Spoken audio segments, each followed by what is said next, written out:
तर रामराम शेतकरी मित्रांनो, तर आज आपण आपल्या अद्रक पिकासाठी स्लरी म्हणजेच जीवामृत बनवणार आहे. तर मी चाललो आता वावरात. आदित्य भाऊ गेलेला आहे पुढं. तर तुम्हाला आज मी स्लरी बनवणार आहे. कसे बनवणार आहे ते तुम्हाला दाखवतो. व्हिडिओ कंटिन्यू करा.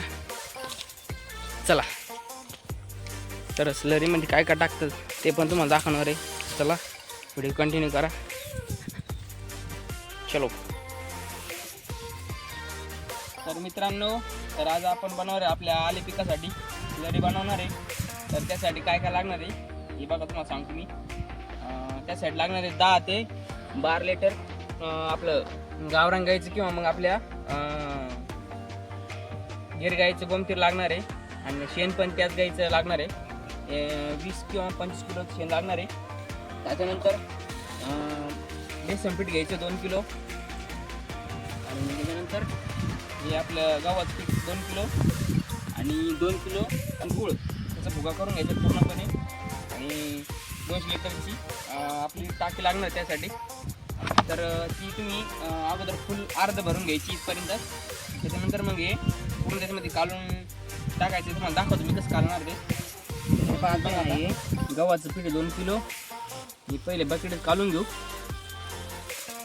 पूर्णपणे काढून घ्यायचं. त्याच्यामध्ये पूर्ण 2 किलो गव्हाचं पीठ काढून घ्यायचं आहे. मित्रांनो,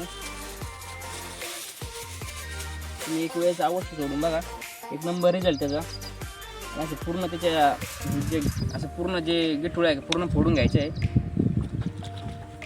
त्याच्यानंतर पूर्णपणे तसंच गुळाचं पण पूर्ण पाणी करून घ्यायचं आहे. आणि त्याच्यानंतर शेणाचं पण पूर्णपणे पूर्ण बारीक असं हे करून घ्यायचं आहे. हे पास या गिठुळे दिसतात तुम्हाला, हे पूर्ण फोडून घ्यायचं आहे. हे बघा, असं पूर्ण असं डायरेक्ट बारीक हे करून घ्यायचं आहे मिश्रण. त्याच्यानंतर आपण हे टाकणार आता हे डाळीचं पीठ आहे. मोटर चालू नाही आता, त्याच्यामुळे ना आम्ही आता डायरेक्ट याच्या गोमतीरमध्ये काढलेलं आहे आता हे पूर्णपणे. आता लाईट येणार आहे 5-10 मिनटात. तर आम्ही भरून घेणार आहे. आधी टाकी पूर्णपणे भरून घ्यायची. तर हे बघा, पूर्णपणे आता हे करून घ्यायचं मस्तपैकी. पलीकडून घेणार आता. हे बघा, आता पूर्णपणे फोडून घ्यायचं त्याचं. आता आपल्याला ना हे बघा, आता 2 किलो गूळ फोडलेलं आहे मी मस्तपैकी असं. त्याचं पण पूर्ण पाणी करून घ्यायचं आहे. हे बघा, घेणारी तशी तिथे म्हणून घेऊ ना आम्ही नुसतं पाहिजे त्याच्यामध्ये. हे बघा, आता हे पूर्णपणे फोडलेलं गुळ आहे. त्याचं पण पूर्ण पाणी करून घ्यायचं आहे. टाकून द्यायचं मग ते. एक नंबर रिझल्ट येतो. तुम्ही एकदा आहे ना फोडून बघा.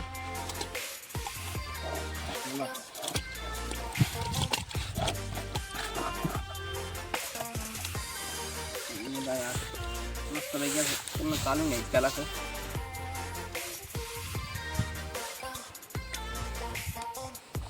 आणि हे गोमतीर आणि गायचं शेण हे फक्त गावरांचंच पाहिजे. गावरान नसेल तर मग गिर गायचं पण चालत. पण हायब्रिड गायचं तुम्ही याला वापरू नका, कारण रिझल्ट जे एवढे येत नाही. तर त्यासाठी गावरान आणि काळा गूळ वापरा. त्यासाठी आपला गावरान काळा गूळ बाजारामध्ये भेटतो. तो 40-50 रुपये किलो भेटून जाईल तुम्हाला. तर असं पूर्णपणे काढून घ्यायचं आहे त्याला. हे बघा, पूर्णपणे असं पाणी करून घ्यायचं आहे. त्यानंतर आता आपण शेण कालवणार आहे.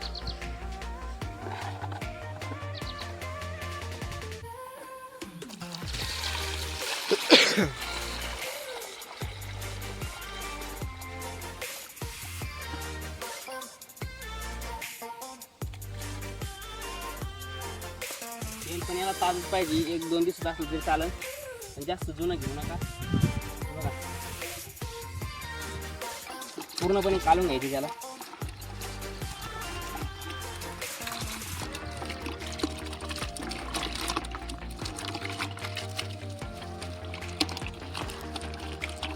आपण हे आता आपल्या आले पिकासाठी सोडणार आहे. हे बघा, त्याला तुम्हाला दाखवा आपलं आलं पीक कसं काय.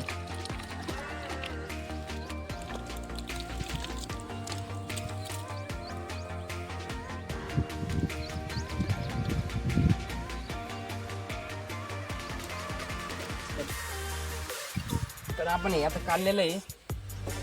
तर हे असं टाकून द्यायचं आहे.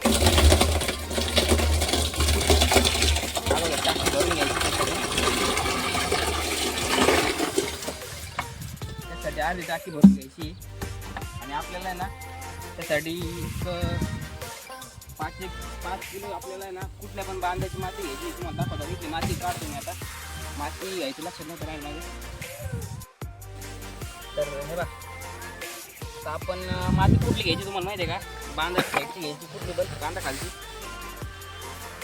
जिथं आपण पीक घेतलेलं नाही तिथं बांधाची माती पण चालेल त्याला. बघा अशी माती घ्यायची.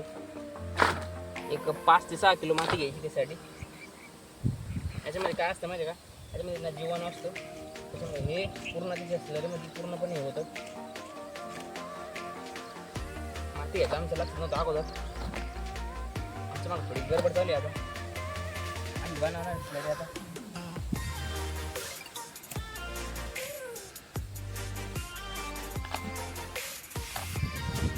आता आमची ना लय झालेली आहे आता.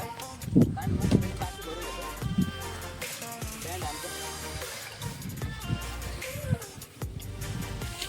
आता ना टाकीत पाणी टाकलं. अगोदर ते शेण टाकलं होतं. लाईट नव्हतं त्याच्यामुळे आम्ही ना गोमूत्र चाललं होतं. आता लाईट आलेली आहे आता. आता आपण दिवशी चालू करतो मी आता.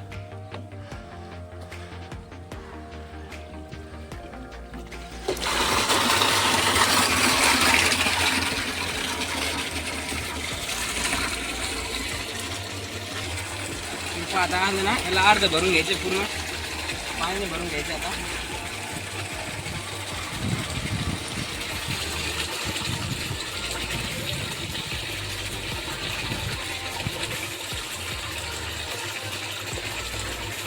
बस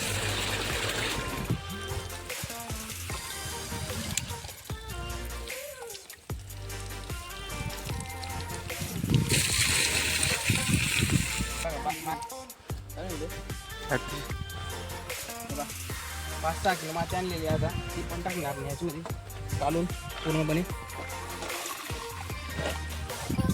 बांधाची माती घ्यायची बरं का, कुठली पण घ्यायची नाही वावरातली. त्याच्यामध्ये जीवाणू असं जास्त. आपण अगोदर त्याच्यामध्ये शेण टाकलं होतं. शेण काढून टाकलं त्याच्यामध्ये.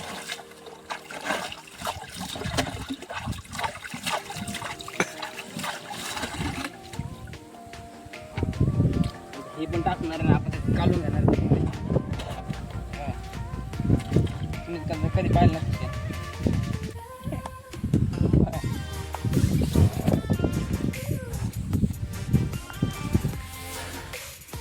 टाकी पूर्ण भरायची नाही.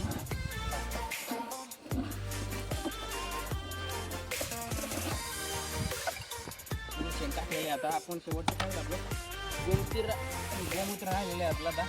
टाकून बसून आणि काढलेलं आणि थोडं जास्त झालेलं आहे. काय अडचण नाही आपल्याला.